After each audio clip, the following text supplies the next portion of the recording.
పడాలా, వాళ్ళకి అబద్ధాలు చెప్పాలా, అబద్ధాలకు నచ్చితే వాళ్ళకు ఇది చేస్తూ అంటారు, నమ్ముకుంటే వేయరు. ఇంకా దీంట్లో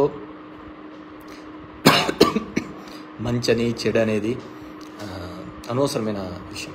అండ్ రెండోది, చంద్రబాబు గారు నిజమైన రాజకీయ నాయకుడు అయితే అసలు ఏ పథకాలు చేయకూడదు.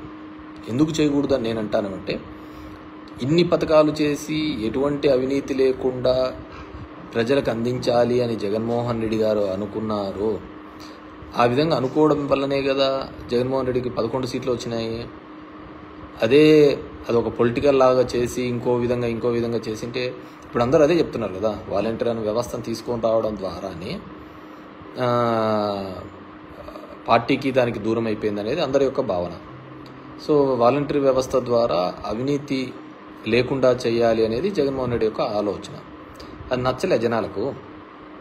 లేదు, మేము ఇలాగే తిరగల్లా, మేము అందరి రాజకీయ నాయకులు ఇళ్ళ దగ్గరికే పోవల్లా, తిరగల్లా, ఇవ్వల్లా, మమ్మల్ని సతాయించల్లా, అప్పుడు కానీ మాకు ప్రభుత్వం నుంచి అందకూడదు అనే పద్ధతిలో ఆలోచించినారు.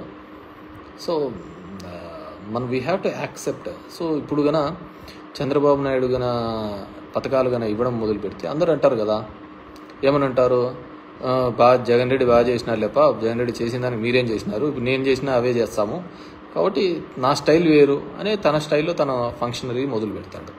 సో అదే ఫంక్షనరీ ఇప్పుడు మొదలు పెట్టినాడు అని నేను అనుకుంటున్నా. మళ్ళీ తన ఫంక్షనరీ మొదలు పెట్టాడు అని నేను అనుకుంటున్నాను. సో నిజంగా అంటే అప్పుడు ఒక మోడల్ అయ్యేది. జగన్మోహన్ రెడ్డి గన సక్సెస్ అయ్యి ఉంటే పేదవాళ్లకు సాయం చేయాలి, పేదవాళ్లకు ఆదుకోవాలి అనేది ఒక ఎగ్జాంపుల్గా నిలిచేది. ఇప్పుడు ఆయన చేసిన తర్వాత కూడా ఓడిపోయినాడు కాబట్టి, తన పార్టీ రాలేదు కాబట్టి, సో అది నెక్స్ట్ జనరేషన్స్కి అది ఎప్పుడు ఒక ఎగ్జాంపుల్ కానే కాదు. సో అది నెక్స్ట్ జనరేషన్కి అది ఎగ్జాంపుల్ కానే కాదు. సో నెక్స్ట్ జనరేషన్కి ఇంకోటి ఎగ్జాంపుల్, చంద్రబాబు ఇంకో పద్ధతిలో ఆలోచించాలి, అది పథకాల రూపంలో కాకుండా ఇంకో పద్ధతిలో ఆలోచించాలి. సో అతను అదే సంపద సృష్టిస్తాను అనే ఒక పద్ధతిలో ఆలోచించాడు. అది ఎంతవరకు సంపద సృష్టిస్తాడు ఏంది అనేది మనం we have to wait and see. So ఆయన చేయలేదు, ఇది చేయలేదు అని చెప్పేసి పెద్దగా కంగారు పడద్దండి, పెద్దగా ఆలోచించద్దండి. అండ్ బాగా బీ రిలాక్స్. ఈ మధ్యకాలంలో కొన్ని మంచి మూవీస్ వచ్చినాయి, కల్కిను, మహారాజా, ఇట్లా. నాకు ఆ సినిమాలు కూడా గుర్తుకొస్తాయి. ఏమన్నా పన్నా జగన్మోహన్ రెడ్డికి చెప్పండి, టికెట్ రేట్లు తగ్గియాలా అని చెప్పేసి పడి ఆ సినిమా వాళ్ళతో అందరితో నిష్ఠూరాలు తప్ప వేరేది ఏమన్నా ఉందా? ఎవరు లైఫ్ వాళ్ళు ఉంటాండ్రి. ఆ టికెట్లు తగ్గేలా, సామాన్యులకి ఇది కావాలా, అంతంత రేట్లు ఉండకూడదని ఆయన ఏదో కొన్నాడు. పడితే అందరితో ఈరోజు నిష్ఠూరాలు తప్ప వేరేది ఏమన్నా మూట కట్టుకున్నాడు ఆయన?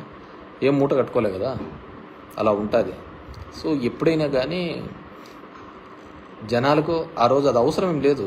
బ్లాక్లోనే టికెట్ పెట్టుకొని కొనుక్కొని పోతారు ఫ్యాన్స్కి వాళ్ళ సినిమాలో వస్తే.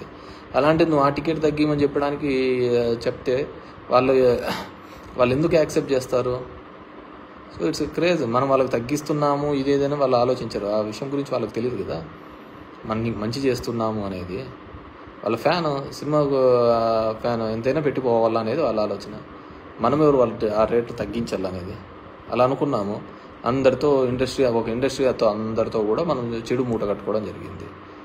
నా ఎస్సీలు, నా ఎస్టీలు, నా బీసీలు అని అన్నారు. మిగతా ఆ సెక్షన్ ఆఫ్ ది పీపుల్ నీతో సెయిల్ అయినారో లేదో తెలియదు, కానీ మిగతా సెక్షన్ ఆఫ్ ది పీపుల్ అందరూ కూడా నెగిటివ్ అయినారు కదా. వాళ్ళైనా మేము వద్దా అని. పోనీ ఎవరినైతే భుజాన్ని ఎత్తుకున్నారో వాళ్ళన్నా మనతో తోడొస్తున్నారా? తోడొచ్చింటే ఈ పరిస్థితి అయితే ఉండేది కాదు కదా. తోడొస్తే ఈ పరిస్థితి అయితే ఉండేది కాదు కదా. సోషల్ ఇంజనీరింగ్ అనే కాన్సెప్ట్ తీసుకొని వస్తుంది. ఓసీలకు జనరల్గా వచ్చిన సీట్లను కూడా బీసీలకు ఇచ్చినాడు. ప్రతి 2 వైస్ ఎంపీపీలు ఉంటే ఒక వైస్ ఎంపీపీ ఖచ్చితంగా బీసీ కానీ ఎస్సీ కానీ ఉండాలి, మహిళ కానీ ఉండాలి అన్నారు. సో హీ వాంట్స్ టు ఒక revolution. These are all accept చేసుకోవడానికి పబ్లిక్ లేరు. పబ్లిక్ ట్రెడిషనల్గా వచ్చే పద్ధతినే యాక్సెప్ట్ చేశారు తప్ప ఇవన్నీ వాళ్ళు యాక్సెప్ట్ చేసుకోవాలా అనే పద్ధతికి ఆలోచించుకోలేదు. అరే మన కోసం ఆలోచిస్తున్నాడు, నా బీసీ, నా ఎస్సీ, నా ఎస్టీ, మా గురించి ఒకరు ఆలోచిస్తున్నారు అనేది ఆలోచించలేదు. సో ఇట్స్ వర్టికల్లీ పార్టీ లైన్లో డివైడెడ్గా ఉన్నప్పుడు అవన్నీ ఆలోచించలేము. జగన్మోహన్ రెడ్డి ఆలోచించినాడు. సో ది మిగతా సెక్షన్ ఆఫ్ ది పీపుల్లో అది ఖచ్చితంగా ఒక నెగిటివ్గానే కనపడింది వాళ్ళకు. సో అది ఇంకా స్ట్రెస్ చేయడంతో ఇంకా ఎక్కువ ఉంది. పోనీ మమ్మల్ని ఓన్ చేసుకుంటున్నాడు కదా, మమ్మల్ని ఏ ముఖ్యమంత్రి కూడా ఏ పార్టీ కూడా ఇన్ని పదవులు ఇచ్చి ఈ విధంగా మమ్మల్ని దగ్గరగా చేసుకున్నారు కదా అనే ఫీలింగ్ వాళ్ళు కూడా ఎక్స్ప్రెస్ చేయలేదు, వాళ్ళు కూడా చూపించలేదు అనమాట. మమ్మల్ని ఇంతగా చేసినారు కదా, మాకు ఈ విధంగా ఒక రాజ్యాంగబద్ధమైన పదవులు ఇచ్చినారు కదా, సరే ఆ పదవులకు ఏ విధంగా ఉంది ఏముంది అనేది తర్వాత, ఎంతోమందిని పక్కన పెట్టి ఇచ్చినాడు మమ్మల్ని, వాళ్ళకు వచ్చిన ఆపర్చునిటీని కూడా తీసేసి మాకు ఇచ్చినాడు కదా, సో మనం ఉండాలి కదా అనేది కూడా లేకపోయిందనమాట.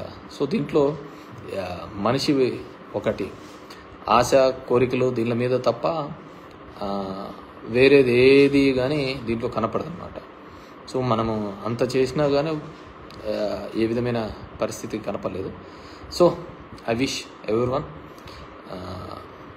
be positive. This 4 years we have to go ahead, YCP వాళ్ళందరికీ కూడా. సో అందరూ కూడా be positive.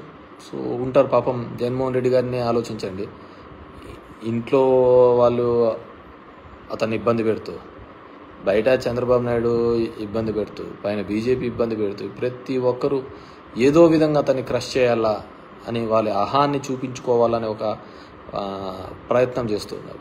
So at this point of time మనమందరం కూడా వైసీపీ పార్టీకి ఆయనకు తోడుగా ఉండాల్సిన బాధ్యత, నాకు తెలిసి ఆయన ఎవరికే కానీ తెలిసి అయితే నష్టం జరిగిండదు.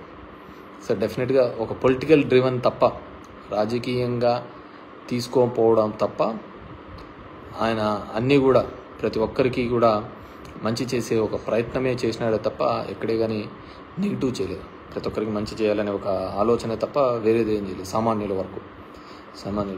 వరకు కూడా ఒక మంచి చేయాలనే ఒక ఆలోచన తప్ప వేరేది ఏం చేయలేదు.